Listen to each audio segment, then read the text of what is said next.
Sous une lune pleine, dans la forêt dense qui entoure Djalé, un cri déchire la nuit. Pas un cri humain, mais un hurlement rauque, comme si la terre elle-même gémissait. Les arbres frémissent, leurs branches griffant le ciel étoilé. Au cœur du village, les feux s'éteignent d'un coup, plongeant les maisons en banco dans l'obscurité.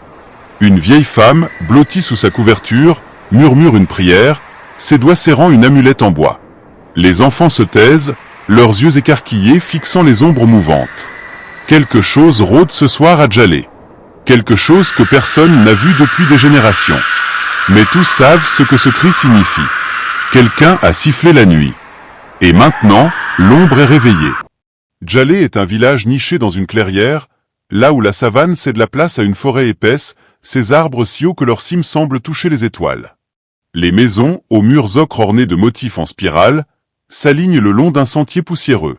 La rivière, bordée de roseaux, scintille sous le soleil, et le chant des femmes pilant le mil résonne chaque matin. Mais la nuit, Djalé change. Les rires s'éteignent, les portes se verrouillent, et une règle ancienne plane comme un spectre, ne jamais siffler la nuit. Les anciens disent que siffler, c'est appeler les azizas, des esprits de la forêt, capricieux et dangereux.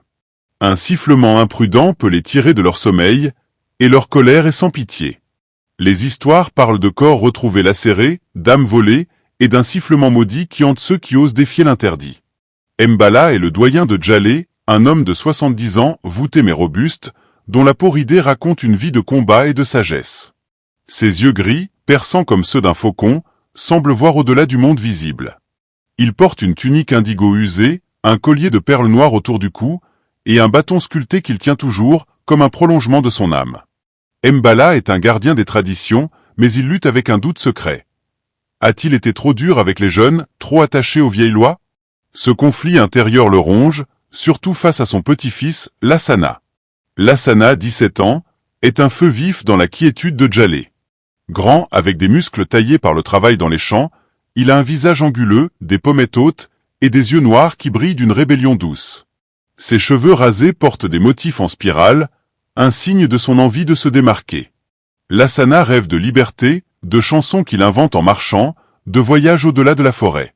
Mais sa fougue le pousse à défier les règles, à poser des questions interdites.